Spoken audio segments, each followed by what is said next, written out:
Pada zaman dahulu, ada sebuah wilayah yang dipimpin oleh seorang raja yang sangat kejam. Raja itu memiliki kekuasaan mutlak, luas, dan tak terbatas. Ia memerintah dengan tangan besi, menggunakan segala cara untuk menundukkan rakyatnya, termasuk kekuatan militer dan kekerasan. Raja itu tidak segan-segan menjatuhkan hukuman berat, seperti penyiksaan dan eksekusi mati, demi menakut-nakuti rakyatnya agar tetap patuh dan tidak berani memberontak. Raja ini tidak hanya menguasai tanah dan pemerintahan, tetapi juga mengklaim dirinya sebagai Tuhan. Siapapun yang tidak mengakui klaim tersebut akan disiksa atau bahkan dibunuh. Pada masa sekarang, di era modern ini, kita mungkin menganggap cerita ini sebagai mitos atau legenda belaka. Tetapi sebenarnya kisah ini benar-benar terjadi. Itu adalah kisah tentang Raja Namrud, yang hidup sekitar 2275 sebelum Masehi sampai 1943 sebelum Masehi. Di wilayah Babilonia, sebuah kerajaan yang berdiri di tengah padang pasir Mesopotamia yang kini menjadi bagian dari Irak. Di tengah kerajaan Babilonia yang sedang tumbuh pesat, berdirilah Menara Babel, sebuah menara yang menjulang tinggi dan menjadi simbol kekuasaan dan kebesaran Namrud. Menara tersebut dibangun dengan tujuan untuk mencapai langit dan mengklaim kekuasaan setinggi kekuasaan Tuhan. Kisah ini akan membawa kita pada perjalanan yang menegangkan, dari puncak kejayaan Namrud hingga kejatuhannya yang tragis. Sebelum saya melanjutkan kisahnya, mohon tonton video ini sampai selesai, agar tidak ada kesalahpahaman dalam memahami isi cerita, serta bantu channel ini semakin berkembang dengan cara subscribe, like, serta berikan komentar positif. Jangan lupa tuliskan hajat dan doa Anda di kolom komentar agar kita dapat mengaminkan bersama-sama. Semoga Allah segera mengabulkan semua doa dan hajat kita. Amin ya rabbal alamin. Jarang orang yang tahu bahwa Namrud sebenarnya adalah keturunan dari Nabi Nuh alaihissalam. Ia merupakan putra dari Kanaan, cucu dari Kus, cicit dari Ham, dan keturunan langsung dari Nabi Nuh. Namun sejak lahir, Namrud tidak memiliki hak untuk menjadi raja atau penguasa. Ia dikenal sebagai sosok yang licik, manipulatif, dan penuh tipu daya. Meski demikian, ia memiliki ambisi besar dan bekerja keras untuk mencapai tujuannya. Dengan licik dan tipu daya, Namrud berhasil merebut kekuasaan di Babilonia. Ia menguasai wilayah yang luas dan menjadi salah satu penguasa terkuat pada masanya. Penduduk Babilonia yang sebagian besar bekerja sebagai petani, pedagang, dan pengrajin hidup dalam ketakutan di bawah pemerintahannya. Sementara itu, banyak yang dipaksa menjadi budak, hidup dalam penderitaan tanpa akhir, karena hasil kerja keras mereka dirampas oleh penguasa yang tidak memiliki belas kasihan. Namrud dikenal sebagai raja yang sombong dan zalim. Ia adalah salah satu dari beberapa raja yang pernah mengklaim dirinya sebagai penguasa atas seluruh bumi. Bahkan, ia adalah orang pertama yang secara terang-terangan menyatakan dirinya sebagai Tuhan dan memakai mahkota di kepalanya sebagai simbol kekuasaan ilahinya. Lebih jauh, Namrud juga dikenal mempelajari ilmu sihir yang dilaknat oleh Allah, dan ia adalah salah satu pelopor penyebaran ilmu hitam di kalangan umat manusia. Menara Babel yang dibangun Namrud menjadi salah satu karya arsitektur terbesar pada masanya. Menara ini dikenal sebagai salah satu dari 7 keajaiban dunia kuno. Dengan tinggi yang diperkirakan mencapai 91 meter, menara ini dibangun dari batu bata yang dipanggang dan disatukan dengan aspal dan memiliki tangga spiral yang mengelilingi eksteriornya. Dari puncak menara, orang dapat melihat pemandangan luas dari kota Babilonia dan sekitarnya. Namun, Menara Babel bukan hanya simbol kekuasaan Namrud, melainkan juga simbol kesombongan dan penentangannya terhadap Allah. Menara Babel dihiasi dengan berbagai macam ornamen dan relief yang menggambarkan kejayaan Namrud serta dewa-dewa yang disembahnya. Bangunan ini dianggap sebagai karya arsitektur yang sangat fantastis pada masanya, dibangun oleh ribuan pekerja termasuk budak dan para tukang yang terampil. Beberapa sumber kuno menyebutkan bahwa pembangunan menara tersebut melibatkan puluhan ribu orang dan berlangsung selama beberapa dekade. Proyek ini memakan waktu sekitar 20 hingga 30 tahun dengan berbagai tahap rekonstruksi. Tujuan utama pembangunan Menara Babel adalah untuk menunjukkan kekuasaan, kemegahan, serta ambisi Namrud yang ingin mencapai langit dan menyamai Tuhan. Menara ini bukan sekadar simbol kekuasaan, tetapi juga menjadi pusat kekuatan kerajaan Babilonia, yang merupakan salah satu peradaban terbesar dalam sejarah manusia. Babilonia yang terletak di Mesopotamia, kini wilayah Irak, terkenal sebagai pusat perdagangan, budaya, dan kekuasaan pada masa itu. Sebelum jadi raja, Namrud sudah hidup dalam kemewahan dan kesejahteraan. Mimpinya yang paling besar adalah menjadi penguasa mutlak atas seluruh muka bumi. Namrud, yang dikenal ambisius dan kejam, tak segan-segan membunuh siapa saja yang dianggap sebagai ancaman bagi kekuasaannya. Pada suatu hari, Namrud mendengar seorang pria berbicara tentang bagaimana kekuasaannya akan runtuh. Pria itu dikatakan berpakaian serba hitam dan menantang otoritas Namrud. Merasa diremehkan, Namrud memerintahkan pengawalnya untuk membunuh pria tersebut beserta para pembantu wanita yang mendengar perkataan pria itu. Perintah tersebut segera dilaksanakan. Namun saat Namrud memasuki kamarnya, ia sangat terkejut ketika melihat pria yang baru saja dibunuh sudah berada di dalam kamarnya. Namrud dengan marah bertanya, "Siapa kamu?" Pria itu kemudian menjawab, "Aku adalah penguasa cahaya." Ia kemudian memanipulasi Namrud dengan menawarkan kekuatan besar. Tetapi sebagai gantinya, Namrud harus bersujud kepada iblis. Namrud yang tergila-gila dengan kekuasaan setuju untuk menjual jiwanya kepada setan demi mendapatkan pengaruh yang lebih besar. Iblis mengajarkan Namrud segala macam ilmu sihir dan cara untuk menjadi penguasa yang paling hebat. Setelah menguasai ilmu sihir, Namrud kemudian membunuh ayah kandungnya untuk merebut tahta. Dengan bantuan iblis, ia menjadi raja yang sangat kuat dan tak terkalahkan, serta seorang penyihir yang menguasai sihir tingkat tinggi. Namrud kemudian memperluas wilayah kekuasaannya, menaklukkan banyak negeri hingga ia menjadi penguasa 7 wilayah besar. Pada suatu malam, para pengamat bintang di istana Namrud melihat sebuah bintang baru yang terbit di timur.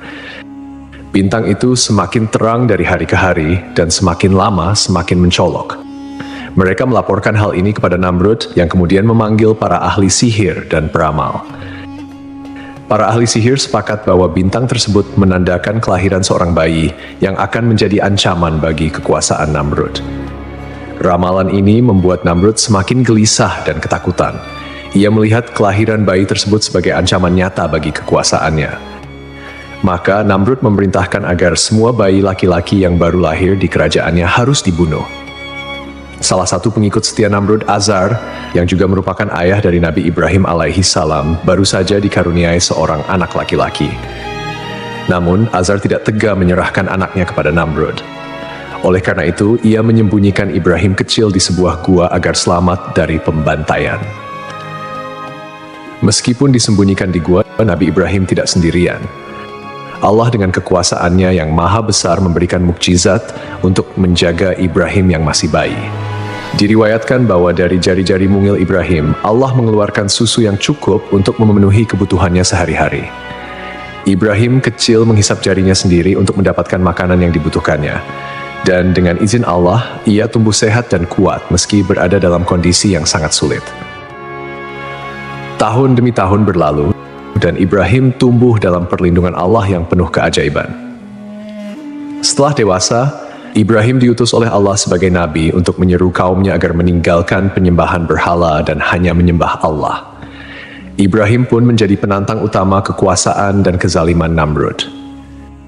Ketika kekeringan melanda kerajaan Babilonia dan rakyatnya datang memohon bantuan dari Namrud, Nabi Ibrahim juga hadir di tengah-tengah mereka. Di hadapan Namrud, Ibrahim bertanya, "Siapakah Tuhan yang sebenarnya?" Namrud, yang sombong, mengklaim bahwa dialah Tuhan. Namun Ibrahim dengan tegas mengatakan bahwa Tuhannya adalah Allah yang menghidupkan dan mematikan. Namrud menentang Ibrahim dengan mengatakan bahwa ia juga bisa menghidupkan dan mematikan dengan cara membebaskan seorang tawanan dan membunuh tawanan lainnya. Ibrahim kemudian menantangnya, "Jika kamu memang Tuhan, buatlah matahari terbit dari barat." Namrud terdiam, tidak mampu menjawab, dan akhirnya merasa terhina. Namrud suatu hari memanggil Nabi Ibrahim ke hadapannya. Ia ingin menunjukkan kekuasaannya dan menantang Ibrahim. Untuk membuktikan bahwa ia juga bisa menghidupkan dan mematikan, Namrud memerintahkan 2 orang pria dibawa ke hadapannya. Salah satu dari mereka dibunuh, sementara yang lain dibiarkan hidup. Lalu Namrud berkata kepada Ibrahim, "Lihatlah, aku juga bisa menghidupkan dan mematikan." Namun, Nabi Ibrahim alaihissalam dengan bijak menjawab, "Kalau begitu, hidupkanlah kembali orang yang telah kamu bunuh." Namrud terdiam, ia tidak bisa melakukan itu.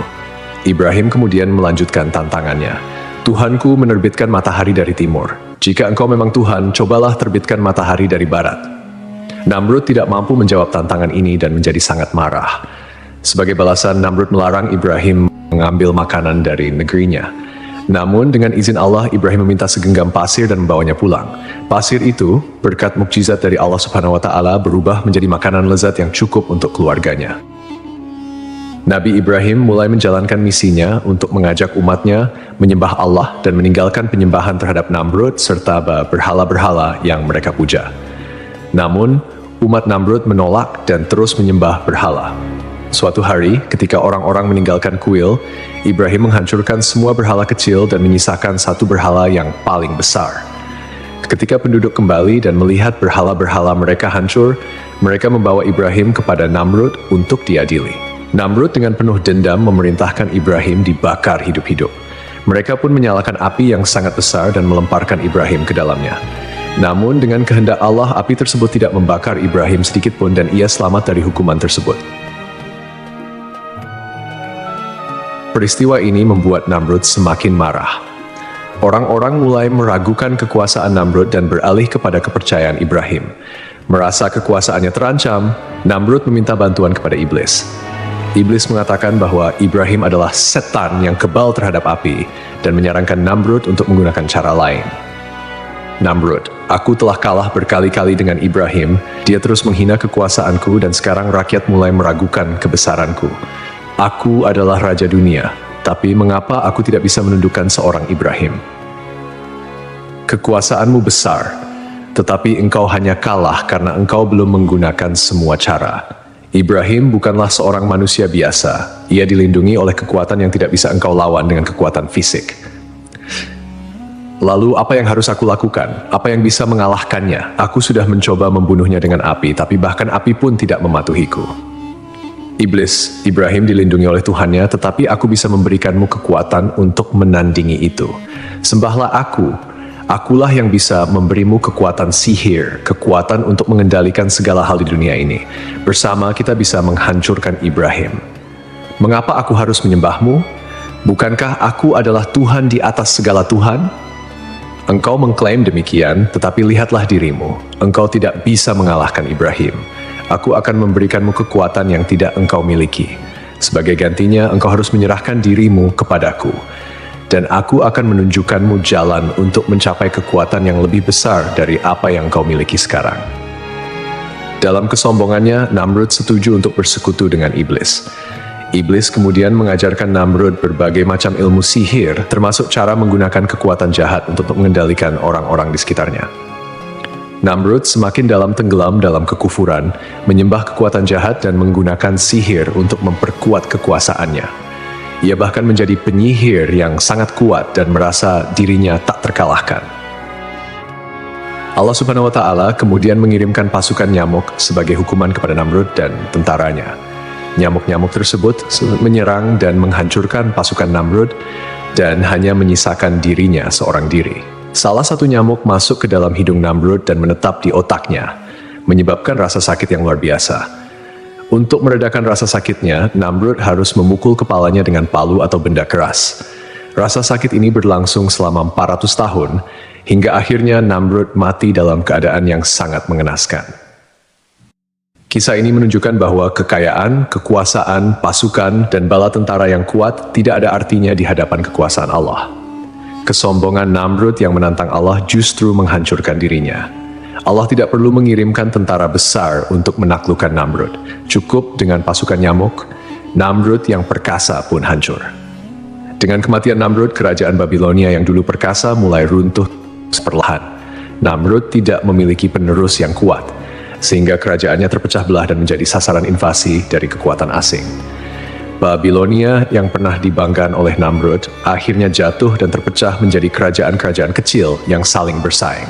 Kisah ini menjadi pelajaran bagi kita semua bahwa hanya Allah yang memiliki kekuasaan mutlak, dan kepadanya lah kita harus tunduk. Hal ini menjadi bukti bahwa tidak ada kekuasaan manusia yang bisa melawan kekuasaan Allah, seberapapun kuatnya mereka.